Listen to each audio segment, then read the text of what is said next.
Assalamualaikum guys, salam Jumaat. Hari Jumaat ni hari yang barakah dan juga hari Jumaat ni biasanya adalah hari Buletin Gadget. Dan tanpa membuang masa lagi, jom kita mulakan dengan berita yang pertama, iaitu AMD memperkenalkan siri Radeon RX 6000 untuk bersaing dengan siri RTX 30 Nvidia. Ini adalah masa yang ditunggu-tunggulah oleh fans AMD sebab hari tu Nvidia dah keluarkan 30 series dia. Sekarang ni AMD dah keluarkan series 6000 mereka. Dia perkenalkan 3 grafik card iaitu RX 6800, RX 6800 XT dan juga dia punya grafik card tertinggi iaitu RX 6900 XT. Ketiga-tiga grafik card ni dia mampu memberi resolusi permainan daripada 2K sehingga 4K. Dan juga ia menawarkan RAM sehingga 16GB GDDR6. Dari segi kuasa pemprosesan pula, kedua-dua RX 6900 XT dan juga RX 6800 XT hadir dengan kelajuan sehingga 2250MHz. Namun dia punya yang paling power tu RX 6900 XT tu dia datang dengan lebih kuasa lah, iaitu dengan 80 compute unit, manakala untuk RX 6800 XT pula datang dengan 72 compute unit sahaja. Manakala dia punya adik paling kecil tu RX 6800 tu hadir dengan kelajuan 2105MHz dengan 60 compute unit sahaja. Okey, berkenaan harga pula, RX 6800 ni dijual dengan tanda harga RM2,406 dan juga RX 6800 XT ni dijual dengan tanda harga RM2,697. Itu anggaran sajalah dan boleh dapatkan pada 18 November nanti. Manakala dia punya versi paling power pula RX 6900 XT ni dijual dengan tanda harga RM4,152 dan boleh didapati sekitar 8 Disember. Instagram Live kini menyokong penstreaman selama 4 jam. Instagram telah mengumumkan beberapa kemas kini. Kalau sebelum ni, kalau korang boleh buat live selama sejam, so kali ni korang dah boleh buat live selama 4 jam. So tujuan Instagram buat macam ni sebenarnya untuk membantu mereka yang terpaksa beralih ke acara maya berikutan pandemik COVID-19. Antaranya termasuk macam pengajar yoga, musician, cikgu muzik dan juga termasuklah macam Insta famous kan yang nak buat review-review produk masa buat live. So tak adalah korang lepas ni masa buat live, sejam je korang kena restart balik untuk ke buat live baru. So 4 jam tu aku rasa memang agak lama juga. Selain itu, pengguna juga boleh melihat balik yang bila korang dah buat live tu dekat bahagian archive. Sama macam story dengan post lah yang korang selalu post tu kan. Tapi benda tu biasanya dekat bahagian archive tu hanya dapat bertahan 30 hari saja yang Instagram akan bagi. So ciri ni, Instagram Live ni yang boleh korang nak stream sama 4 jam ni, korang dah boleh pakai dah sekarang ni. Memang dah ada feature tu. Permainan League of Legends Wild Rift kini boleh dimainkan untuk kesemua pengguna di Malaysia. Pada tahun 2019 iaitu tahun lepas, Riot Games telah mengumumkan bahawa League of Legends Wild Rift akan ditawarkan untuk pengguna platform Android dan iOS. Dan kini ia telah pun ditawarkan secara beta terbuka untuk pengguna di Malaysia. Tapi seperti yang disebut sebentar tadi, ia hanyalah penawaran secara beta terbuka dan belum lagi ditawarkan secara rasmi untuk pengguna-pengguna sekalian.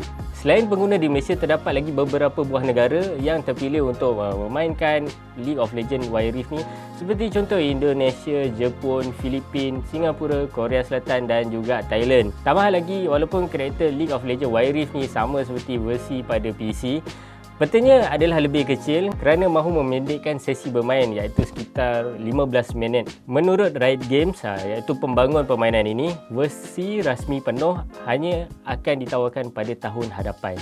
iPhone 13 dikabarkan bakal didatangi dengan storan 1TB. Belum habis lagi hype iPhone 12, dah keluar dah hype tentang iPhone 13. iPhone 12 kalau korang nak tahu, dia punya maximum capacity storage itu sehingga 512GB sahaja. Tapi kalau korang nak storage yang lebih besar, boleh tunggu pada iPhone 13 nanti. Sumber ni dikeluarkan sendiri oleh leaker yang agak terkenal iaitu John Prosser. Dia ada tweet, "Hope y'all are ready for 1TB iPhones." Rumor ni bermula sebab iPhone 13 ni bakal didatangi dengan recording sehingga 8K resolution. Kalau kau nak tahu kan, 8K resolution punya recording ni memang akan makan storage. Jadi secara logiknya, phone yang akan didatangi dengan 8K resolution punya recording tu mesti datang dengan storan yang besar.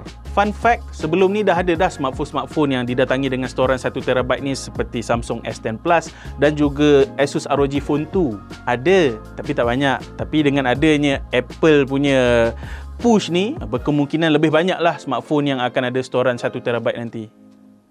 Samsung Galaxy S21 mungkin hadir tanpa pengecas dan juga phone telinga berwayar. Media Korea Selatan mendakwa Samsung sekarang ini telah mempertimbangkan untuk mengeluarkan pengecas dengan fon telinga berwayar di dalam kotak. So, dengan melakukan benda ni, Samsung kemungkinan akan mengikut jejak langkah yang sama seperti yang kita lihat pada iPhone 12. Kalau kita tengok sebelum ni pada iklan-iklan Samsung biasanya akan buat trolling kepada Apple. Contoh kalau sebelum ni kita tengok pada iPhone sebelum ni ada takut, Samsung akan buat ada takut lah dekat muka orang tu kan. Ironinya, Samsung sebagai pengeluar peranti Android sebelum ni tidak ketinggalan untuk turut serta mengkritik Apple dengan memuat naik imej yang jelas ditujukan kepada Apple.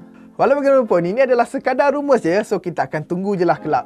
EMUI 11 mungkin versi terakhir EMUI sebelum beralih kepada Harmony OS. Seperti mana yang semua sudah tahu, EMUI adalah sistem antarmuka terbaru daripada Huawei untuk telefon pintar mereka. Namun versi EMUI 11 ni adalah versi yang masih berasaskan Android 10 dan bukannya Android 11. Dan ia bukanlah perkara yang mengejutkan kerana semua pun sudah tahu dengan situasi Huawei dan US sekarang ni. Perkhabaran terbaru daripada laman MyDrivers mendedahkan Harmony OS menggunakan teknologi asas yang sama seperti EMUI 11. Dan lanjutan daripada itu, dengan adanya Harmony OS, EMUI 11 berkemungkinan adalah versi terakhir yang ada pada telefon pintar mereka. Mengikut jadual, Harmony OS 2.0 versi beta akan dilancarkan pada TV, jam dan kereta. Sementara itu, ia akan ditawarkan juga pada telefon pintar sekitar Disember depan. Tambahan lagi, Huawei ada merancang untuk melancarkan telefon yang sepenuhnya menjalankan sistem Harmony OS 2.0 dalam separuh masa kedua tahun hadapan. Huawei juga turut menyatakan bahawa peranti yang menjalankan EMUI 11 akan menjadi peranti pertama yang dinaik taraf kepada Harmony OS 2.0. iPhone 12 dilaporkan mengalami masalah cat tertanggal pada bingkai. Okey, unit iPhone 12 yang dipamerkan di kedai jualan di China kini dilaporkan mengalami masalah cat yang tertanggal tau. Seorang blogger, Li Feng, telah memuat naik imej iPhone 12 yang merupakan unit pameran dari kedai fizikal Apple. Melihat pada imej tersebut, beliau menyatakan masalah itu kemungkinan disebabkan oleh sentuhan oleh orang ramai. Sudah tentu sekarang ni memang tiada peranti yang sempurna untuk setakat ni. Bagaimanapun, dengan harga yang ditawarkan pada iPhone 12, kemungkinan benda ni patutnya tak boleh berlaku tau. iPhone kan? iPhone kot. FIFA 21 akan hadir buat PS5, Xbox Series X dan S pada 4 Disember. Ini dia berita baik untuk peminat-peminat FIFA di luar sana, di mana FIFA 21 untuk next gen punya konsol ni akan keluar pada 4 Disember nanti. Dan kalau korang dah beli FIFA 21 ni untuk PS4, automatically kalau kau beli PS5 nanti kau boleh download je terus. So apa yang barunya FIFA 21 ni dekat next gen konsol? EA dia menyatakan versi pada konsol baharu ni akan menikmati load time yang lebih pantas dan juga perincian pemain baru dan juga pencahayaan yang jauh lebih bagus. Versi PS5 juga akan memanfaatkan teknologi haptik yang ada pada controller DualSense PS5, tapi EA tidak lagi mendedahkan macam mana ia berfungsi. Walau bagaimanapun, EA for now tak ada leak lagi mana-mana footage PS5 punya gameplay. Tapi apa-apa pun, kita tunggu. Tak lama dah, 4 Disember je. Sekian saja rangkuman berita-berita menarik untuk Bulletin Gadget pada minggu ini. Kita berjumpa lagi di Bulletin Gadget pada minggu hadapan, insyaAllah. Bye-bye. Assalamualaikum. Okay guys, jangan lupa subscribe, like video ni. Kalau korang nak tengok video yang lain, korang boleh klik mana-mana. Tapi yang penting subscribe dan like. Terima kasih.